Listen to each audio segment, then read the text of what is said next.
मुझे एक घटना याद आती है। एक फकीर अपने घर से निकला था, किसी मित्र के पास मिलने जा रहा है। निकला है कि घोड़े पर उसका चढ़ा हुआ एक बचपन का दोस्त घर आके सामने खड़ा हो गया। उसने कहा कि दोस्त तुम घर पे रुको, वर्षों से प्रतीक्षा करता था कि तुम आओगे तो बैठेंगे और बात करेंगे, और दुर्भाग्य कि मुझे किसी मित्र से मिलने जाना है, मैं वचन दे चुका हूं तो मैं वहां जाऊंगा, घंटे भर में जल्दी से जल्दी लौट आऊंगा, तब तक तुम विश्राम करो। उसके मित्र ने कहा कि मुझे तो चैन नहीं है, अच्छा होगा कि मैं तुम्हारे साथ ही चला चलूं। लेकिन उसने कहा कि मेरे कपड़े सब गंदे हो गए धूल से रास्ते की, अगर तुम्हारे पास कुछ अच्छा कपड़ा हो तो मुझे दे दो, तो मैं डाल लूं और साथ हो जाऊं। निश्चित था उस फकीर के पास किसी सम्राट ने उसे एक बहुमूल्य कोट, एक पगड़ी और धोती भेंट की थी, उसने संभाल के रखी थी, कभी जरूरत पड़ेगी तो पहनूंगा। वो जरूरत नहीं आई थी, निकाल के ले आया खुशी में। मित्र ने जब पहन ली तब उसे थोड़ी ईर्ष्या पैदा हुई। मित्र ने पहन के तो मित्र सम्राट मालूम होने लगा।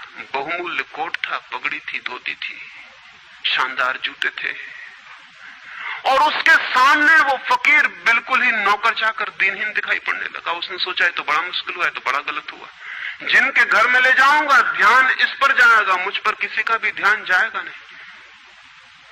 अपने ही कपड़े, और आज अपने ही कपड़ों के कारण मैं दीनहीन हो जाऊंगा।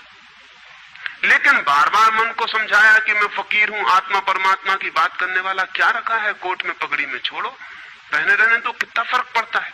लेकिन जितना समझाने की कोशिश की कि कोट पगड़ी में क्या रखा है, कोट पगड़ी ही उसके मन में घूमने लगी। मित्र दूसरी बात करने लगा, लेकिन वो भीतर तो ऊपर तो कुछ और दूसरी बातें कर रहा है, लेकिन वहां उसका मन नहीं है, भीतर उसे बस कोट और पगड़ी।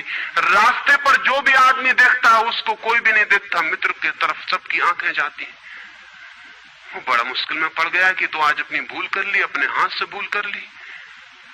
जिनके घर जाना था वहां पहुंचा, जाके परिचय दिया कि मेरे मित्र हैं, जमाल, बचपन के दोस्त हैं, बहुत प्यारे आदमी हैं। और फिर अचानक अनजाने मुंह से निकल गया कि रह गए कपड़े सो कपड़े मेरे। क्योंकि मित्र भी जिनके घर गए थे वो भी उसके कपड़ों को देख रहे थे, और भीतर उसके चल रहा था कोट पगड़ी, मेरी कोट पगड़ी, और उन्हीं की वजह से मैं परेशान हो रहा हूं। निकल गया मुंह से कि रह गए कपड़े, कपड़े मेरे। मित्र भी हैरान हुआ, घर के लोग भी हैरान हुए कि क्या पागलपन की बात है। ख्याल उसको भी आया बोल जाने के बाद, तब पछताया कि तो भूल हो गई। पछताया तो और दबाया अपने मन को, बाहर निकल के क्षमा मांगने लगा कि क्षमा कर दो, बड़ी गलती हो गई। मित्र ने कहा मैं तो हैरान हुआ कि तुमसे निकल कैसे गया। उसने कहा कि कुछ नहीं, सिर्फ जबान की चूक हो गई। हालांकि जबान की चूक कभी भी नहीं होती है, भीतर कुछ चलता होता है तो कभी कभी बेमौके जबान से निकल जाता है, चूक कभी नहीं होती। माफ कर दो, भूल हो गई। कैसे ये ख्याल आ गया कुछ समझ में नहीं आता, हालांकि पूरी तरह समझ में आ रहा था कि ख्याल कैसे आया है। दूसरे मित्र के घर गए, अब वो तय करता रहा रास्ते में कि अब चाहे कुछ भी हो जाए, ये नहीं कहना है कि कपड़े मेरे हैं, पक्का कर लेना है अपने मन को। घर के द्वार पर उसने जाके बिल्कुल दृढ़ संकल्प कर लिया कि ये बात नहीं उठानी कि कपड़े मेरे। लेकिन उस पागल को पता नहीं कि जितना वो दृढ़ संकल्प कर रहा है इस बात का, वो दृढ़ संकल्प बता रहा है इस बात को कि उतने ही जोर से उसके भीतर ये भावना घर कर रही कि कपड़े मेरे। आखिर दृढ़ संकल्प किया क्यों जाता है? एक आदमी कहता है कि मैं ब्रह्मचर्य का दृढ़ व्रत लेता हूं, उसका मतलब है उसके भीतर कामुकता दृढ़ता से धक्के मार रही, नहीं तो और कारण क्या है? एक आदमी कहता है कि मैं कसम खाता हूं कि आज से कम खाना खाऊंगा, उसका मतलब यह है कि कसम खानी पड़ रही, ज्यादा खाने का मन है उसका। और तब अनिवार्य रूप में द्वंद्व पैदा होता है। जिससे हम लड़ना चाहते हैं वही हमारी कमजोरी है, और तब द्वंद्व पैदा हो जाना स्वाभाविक है। वो लड़ता हुआ दरवाजे के भीतर गया, संभल के बोला कि मेरे मित्र हैं, लेकिन जब वो बोल रहा है तब उसको कोई नहीं देख रहा, उसके मित्र कोई उस घर के लोग देख रहे हैं। तब फिर उसे ख्याल आया कि मेरा कोट, मेरी पगड़ी। उसने कहा कि दृढ़ता से कसम खाई है, इसकी बात नहीं उठानी। मेरा क्या है कपड़ा लत्ता, कपड़े लत्ते किसी के होते हैं, ये तो सब संसार है, ये तो सब माया है। लेकिन ये सब समझा रहा है, लेकिन असलियत तो बाहर से भीतर, भीतर से बाहर हो रही। समझाया कि मेरे मित्र हैं, बचपन के दोस्त हैं, बहुत प्यारे आदमी हैं, रह गए कपड़े, कपड़े उन्हीं के हैं, मेरे नहीं हैं। पर घर के लोगों को ख्याल आया कि कपड़े उन्हीं के हैं, मेरे नहीं हैं। आज तक ऐसा परिचय कभी देखा नहीं गया था। बाहर निकल के क्षमा मांगने लगा कि बड़ी भूल हुई जा रही, मैं क्या करूं क्या ना करूं, ये क्या हो गया है मुझे। आज तक मेरी जिंदगी में कपड़ों ने इस तरह से मुझे नहीं पकड़ा था, किसी को नहीं पकड़ा। लेकिन अगर तरकीब उपयोग में करें तो कपड़े पकड़ ले सकते हैं। मित्र ने कहा मैं जाता नहीं तुम्हारे साथ, पर वो हाथ जोड़ने लगा कि नहीं ऐसा मत करो, जीवन भर के लिए दुख रह जाएगा कि मैंने क्या दुर्व्यवहार किया। अब मैं कसम खा के कहता हूं कि कपड़ों की बात ही नहीं उठानी। मैं बिल्कुल भगवान की कसम खाता हूं कि कपड़ों की बात नहीं उठानी। और कसम खाने वालों से हमेशा सावधान रहना जरूरी है, क्योंकि जो भी कसम खाता है उसके भीतर उस कसम से भी मजबूत कोई बैठा है जिसके खिलाफ वो कसम खा रहा है। और वो जो भीतर बैठा है वो ज्यादा भीतर है, कसम ऊपर है और बाहर है। कसम चेतन मन से खाई गई है और जो भीतर बैठा है वो अचेतन की परतों तक समाया हुआ है।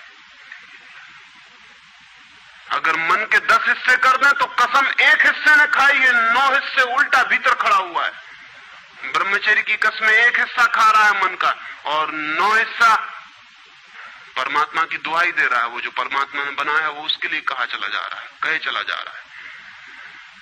गए तीसरे मित्र के घर, अब उसने बिल्कुल ही अपनी सांसों तक पे संयम कर रखा है। संयमी आदमी बड़े खतरनाक होते हैं, क्योंकि उनके भीतर ज्वालामुखी उबल रहा है और ऊपर से वो संयम साधे हुए हैं।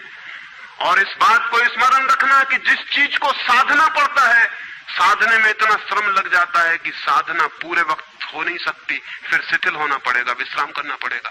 अगर मैं जोर से मुट्ठी बांध लूं तो कितनी देर बांधे रख सकता हूं? 24 घंटे।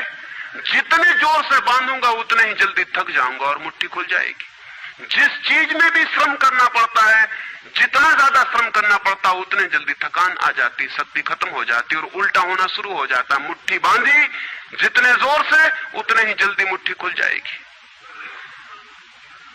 मुट्ठी खुली रखी जा सकती है 24 घंटे, लेकिन बांध के नहीं रखी जा सकती है। जिस काम में श्रम पड़ता है उस काम को आप जीवन नहीं बना सकते, कभी सहज नहीं हो सकता वो काम। श्रम पड़ेगा, फिर विश्राम का वक्त आएगा ही। इसलिए जितना सधा हुआ संत होता है उतना ही खतरनाक आदमी होता है, क्योंकि उसका विश्राम का वक्त आएगा। 24 घंटे में घंटे भर को उसे शिथिल होना पड़ेगा, उसी बीच दुनिया भर के पाप उसके भीतर खड़े हो जाएंगे, नरक सामने आ जाएगा। तो उसने बिल्कुल ही अपने को सांस रोक लिया और कहा कि अब कसम खाता हूं कि इन कपड़ों की बात ही नहीं उठानी। लेकिन आप सोच लें उसकी हालत, अगर आप थोड़े बहुत भी धार्मिक आदमी होंगे तो आपको अपने अनुभव से भी पता चल सकता है कि उसकी क्या हालत हुई होगी। अगर आपने कसम खाई हो, व्रत लिए हो, संकल्प साधे हो, तो आपको भली भांति पता होगा कि भीतर क्या हालत हो जाती। भीतर गया, उसके माथे से पसीना चू रहा है, इतना श्रम पड़ रहा है। मित्र डरा हुआ है उसके पसीने को देखकर कि वो उसकी सब नसें खिंची हुई हैं। वो बोल रहा है एक एक शब्द कि मेरे मित्र हैं, बड़े पुराने दोस्त हैं, बहुत अच्छे आदमी हैं। और एक क्षण को वो रुका, जैसे भीतर से कोई जोर का धक्का आया हो और सब बह गया, बाढ़ आ गई और सब बह गया। और उसने कह रह गए कपड़े की बात, तो मैंने कसम खा ली है कि कपड़े की बात ही नहीं करनी।